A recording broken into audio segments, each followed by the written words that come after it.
आप मैकडॉनल्ड्स में हैं और आपको एक डबल चीज बर्गर खाने की इच्छा हो रही है, तो आप अपने को इनमें से एक सेल्फ ऑर्डर टर्मिनल के सामने पाते हैं, या एसओटी, जो अब इस चेन के लगभग हर रेस्टोरेंट में है।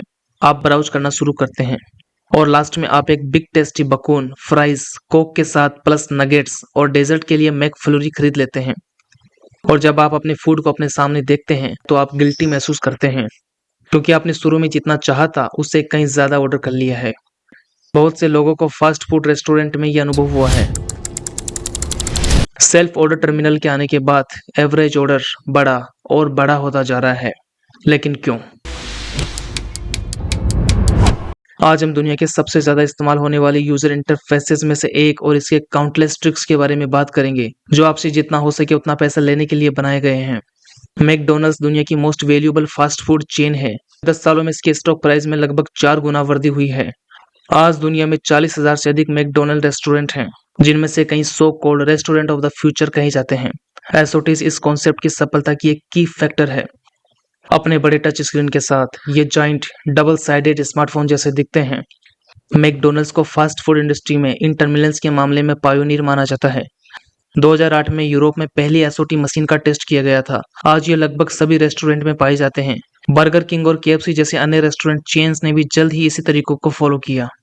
कहा जाता है कि इन टर्मिनल्स ने जर्मनी में मैकडॉनल्ड्स के प्रॉफिट को लगभग 15% बढ़ा दिया है। यह 2018 में जर्मन पब्लिक ब्रॉडकास्टर जेडीएफ तथा एक इनसाइडर रिपोर्ट ने बताया है। पूर्व मैकडॉनल्ड सीईओ स्टीव ईस्टरब्रुक ने पुष्टि की, इन टर्मिनल्स ने निश्चित रूप से प्रॉफिट बढ़ाए हैं। इसका मुख्य कारण यह था कि कस्टमर अपना ऑर्डर देने में काफी समय लेते हैं। लेकिन ये अच्छी बात क्यों होगी? क्योंकि डिजाइन हमारी चॉइसेस को प्रभावित करती है, न केवल मैकडॉनल्ड्स में बल्कि एवरीडे लाइफ में भी। शुरुआत के एग्जाम्पल को एक बार फिर से देखते हैं। याद कीजिए कि आप सिर्फ एक डबल चीज बर्गर ऑर्डर करना चाहते थे। जब आप स्टोर में गए तो मेन मेन्यू में आपको बर्गर्स की कई सारी आकर्षक इमेजेस दिखाई दी। ज्यादा एक्सपेंसिव आइटम्स जैसे डबल हैमबर्गर रॉयल विशेष रूप से आई कैचिंग है। स्क्रीन के लेफ्ट साइड में आपको अलग फूड कैटेगरीज दिखाई देती हैं, और यहाँ मैकडॉनल्ड्स एक so called reference value set कर रहा होता है। आगे चलकर आप अनजाने में ही अन्य आइटम्स की तुलना इन एक्सपेंसिव आइटम से करेंगे। भले ही आप ज्यादा महंगा बर्गर ना लें, लेकिन अब डबल चीज बर्गर काफी अफोर्डेबल लगता है। इससे आप सस्ते बर्गर्स को अपग्रेड करने के लिए अधिक तैयार हो जाते हैं। हमने अभी नजिंग के 2 एग्जाम्पल देखे। नजेस ऐसे डिजाइन होते हैं जो ऑप्शंस को अलग अलग तरीकों से प्रेजेंट करके हमारे बिहेवियर को प्रभावित करते हैं।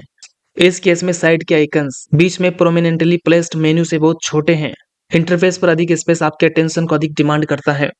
यही चीज तब होती है जब आप सब मेन्यू में एंटर करते हैं। बेक बर्गर्स ऊपर है और चीपर वंस नीचे। ये एक सुपरमार्केट सेल्फ की तरह है। आपको सस्ती चीजें देखने के लिए झुकना या नीचे स्क्रॉल करना पड़ता है। ज्यादा एक्सपेंसिव आइटम आई लेवल पर होते हैं। नतीजतन आप डबल चीज बर्गर पर ध्यान ही नहीं देते, क्योंकि ऊपर सारे जूसी बर्गर्स हैं। विशेष रूप से बिग टेस्टी बकून इतना टेम्पटिंग और आकर्षक है कि रेजिस्ट करना मुश्किल है। स्क्रीन पर जाने के बाद आप ऑर्डर करते हो। जब आप परचेस करते हैं तो जो कलरफुल एनिमेशन दिखती है वह रैंडम नहीं है। वह आपको रिवॉर्ड करने और कार्ट में चीजें ऐड करने के बारे में अच्छा फील कराने के लिए है। इसके बाद टर्मिनल आपको चेकआउट पर नहीं ले जाता, बल्कि आपको वापस मेन्यू पर ले जाता है। अब जब आप इसे देख रहे हैं तो एक डेजर्ट भी अच्छा लगेगा। आप सोचेंगे क्यों ना एक मैक फ्लूरी ले लें। अब चलते हैं बिल वैल्यू पर। टोटल कितना हुआ? नीचे यहाँ $19.97। ये ट्रिक एक डार्क पैटर्न कहलाती है। डार्क पैटर्न ऐसे डिजाइन किए जाते हैं ताकि यूजर्स को ऐसी चीज करने के लिए प्रेरित करना जो उनके हित में नहीं है। ये जानकारी को इस तरह से प्रेजेंट करके किया जाता है जो न्यूट्रल नहीं होता, या जानबूझकर कुछ बातें छोड़ दी जाती है।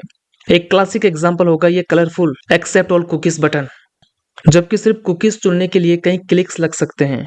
टर्मिनल इंटरफेस भी इसी तरह का है। हालांकि कम स्ट्रीम में टोटल अमाउंट छिपा हुआ होता है, बड़ी स्क्रीन के एक छोटे से कोने में। इसके सामने खड़े होकर आपको प्राइस ढूंढने के लिए नीचे देखना पड़ता है। मैकडॉनल्ड्स के लिए एवरेज ऑर्डर वैल्यू को मैक्सिमाइज करना एक की बिजनेस स्ट्रेटजी है, और यह भी ध्यान में रखा जाता है कि प्राइस आपके लिए एक माइनर डिटेल होनी चाहिए। इस दिए गए स्टेटमेंट में मैकडॉनल्ड्स जर्मनी कहता है कि स्क्रीन इतनी बड़ी इसलिए है ताकि जानकारी को जितना क्लियरली और अपीलिंग संभव हो प्रस्तुत किया जा सके। ये एक्सेसिबिलिटी के लिए डिजाइन की गई है। अब आखिरकार पेमेंट का समय आता है, और यहाँ पर एक और नज है। ये नज आपको कार्ड से पेमेंट करने के लिए मोटिवेट करता है। आप सिर्फ एक छोटा सा बटन देखते हैं कैश से रजिस्टर पर पेमेंट करने के ऑप्शन के लिए। इसके कई कारण हैं। जब आप कार्ड से पेमेंट करते हैं तो आपके इम्पल्स परचेजेस और ओवरऑल ज्यादा पैसा खर्च करने की संभावना बढ़ जाती है। इसके अलावा डबल साइडेड ऑर्डर टर्मिनल्स एक साथ अधिक लोगों को ऑर्डर करने की सुविधा देता है। 70% तक कस्टमर वापस चले जाते हैं जब लाइन में 7 से अधिक लोग होते हैं।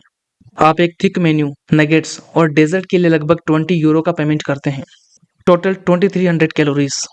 एक बार जब खाना आपके सामने होता है और खासकर जब आप बिना मर्जी के सब कुछ खा लेते हैं, तो आप अपने से सवाल पूछते हैं कि ये फिर से कैसे हो गया। ये इंटरफेस अपसेलिंग का एक प्राइम एग्जाम्पल है। ऑर्डर प्रोसेस के दौरान आपको ट्रिक किया गया था, या कम से कम सब्टिली मैनिपुलेट किया गया, ताकि आप मूल रूप से जितना खरीदने की इच्छा रखते थे उससे कहीं अधिक खरीद लें। डबल चीज बर्गर के बजाय आप बिग टेस्टी मेन्यू और उसके ऊपर नगेट्स के साथ एंड अप करते हैं। कई छोटे स्टेप्स में टर्मिनल ने बार बार आपको कंपैरिजन के मूवमेंट से कन्फ्रंट किया। ये कंपैरिजन सबकॉन्शियस प्रेशर क्रिएट करते हैं और ऑर्डरिंग प्रोसेस में हर स्टेप आपको उस समय रेशनल लगता है। आपको लग सकता है कि आप बार्गेन कर रहे हैं, लेकिन कल्पना कीजिए अगर आपको सिर्फ चॉइस ए को फॉलो करना होता। 350 यूरो में डबल चीज बर्गर या लगभग 12 यूरो में मील प्लस नगेट्स और आइसक्रीम, आप शायद सिंगल बर्गर चुनते। ये एग्जाम्पल थोड़ा एग्जागरेटेड करके बताया गया है, लेकिन मैकडॉनल्ड्स के लिए मील्स को बड़ा करना महत्वपूर्ण है। सिंगल बर्गर्स पर मार्जिन कम होता है। सिर्फ जब आप ड्रिंक्स, फ्राइज और आइसक्रीम ऐड करते हैं तब आपका ऑर्डर चेन के लिए वास्तव में प्रॉफिटेबल बनता है। ये एड ऑन्स खरीदने में सस्ते और तैयार करने में आसान होते हैं, इसलिए मेन्यू मैकडॉनल्ड्स के लिए महत्वपूर्ण है। ये बंडलिंग के प्रिंसिपल पर काम करता है। प्राइस सबसे महंगे प्रोडक्ट जैसे बिग टेस्टी बकून पर आधारित होती है। मैकडॉनल्ड्स के लिए एडिशनल ड्रिंक्स और फ्राइज ऑफर को वर्थवाइल बनाते हैं। साथ ही कस्टमर को यह बार्गेन लगता है, क्योंकि बंडल में आइटम्स अलग अलग खरीदने की बजाय ज्यादा सस्ते होते हैं। मेन्यू मैनेजमेंट में क्रॉस सेलिंग भी महत्वपूर्ण भूमिका निभाता है। एसओटी आपको एडिशनल प्रोडक्ट सजेस्ट करता है। यहाँ कोई सोशल प्रेशर नहीं होता। अक्सर कस्टमर टर्मिनल्स के सामने बैक टू बैक खड़े होते हैं और इसी तरह आप नगेट्स खरीद लेते हैं जिन्हें आपने खरीदने का प्लान नहीं किया था। मैकडॉनल्ड्स जर्मनी ने कंफर्म किया कि उनके एसओटीज पर एवरेज ऑर्डर साइज काउंटर पर किए जाने वाले ऑर्डर से काफी बड़ा था। 2015 में इस फास्ट फूड कंपनी ने रिपोर्ट किया कि उन्होंने 100 से अधिक देशों में हर दिन 69 मिलियन से अधिक कस्टमर को सर्व किया है। इनमें से लगभग आधे ऑर्डर्स ऑर्डर टर्मिनल के माध्यम से प्लेस किए गए थे। यह मैकडॉनल्ड टर्मिनल्स को दुनिया का सबसे अधिक उपयोग किए जाने वाला इंटरफेस बनाता है, और शायद सिर्फ टिकटॉक और इंस्टाग्राम प्लेटफॉर्म से पीछे। मैकडॉनल्ड्स हर दिन बहुत सारा डेटा कलेक्ट कर सकता है, जिसका उपयोग वे ए बी टेस्टिंग के लिए कर सकते हैं। कस्टमर्स को रेंडमली बटन्स के लिए अलग अलग वर्जन्स दिखाई जा सकते हैं, जैसे अलग अलग साइजेस, कलर्स या वर्डिंग्स। कुछ कस्टमर्स को 6 पीस नगेट्स की रिकमेंडेशन दिखाई जा सकती है, जबकि दूसरों को 9 पीस नगेट्स। इन टेस्ट से McDonald's millions of data points के आधार पर यूजर इंटरफेस को कंटिन्यूअसली ऑप्टिमाइज कर सकता है, ताकि आप और एडिशनल आइटम्स परचेज करें और ज्यादा से ज्यादा पैसा निकाल सके। ये कुछ भी हो सकता है, जैसे साइड मेन्यू की साइज कितनी रखनी है, सलाद का कौन सा कलर आपको ज्यादा पसंद आएगा, और मेन्यू में कौन से डेजर्ट को प्रायोरिटी पर दिखाना है। ये सब आपके डेटा के अनुसार आपको दिखाया जाता है। इसमें कोई संदेह नहीं है कि self order terminals customer experience को बेहतर बनाते हैं। वे समय बचाते हैं और पूरी प्रक्रिया को अधिक आरामदायक बनाते हैं। इंट्रोवर्ट लोगों के लिए ये एक वरदान है, और आपको रजिस्टर पर जज किए जाने की चिंता नहीं करनी पड़ती अगर आप खुद को डेजर्ट के साथ एक बड़ी मील से ट्रीट करना चाहते हैं। लेकिन एसओटी के नुकसान भी हैं। ये विशेष रूप से आपके बुरे विकल्पों को मैक्सिमाइज करने के लिए डिजाइन की गई है। इसमें जो टेक्निक इस्तेमाल की जाती है वह किसी भी तरह से यूनिक नहीं है, लेकिन अक्सर पहली नजर में ये इनविजिबल सी होती है।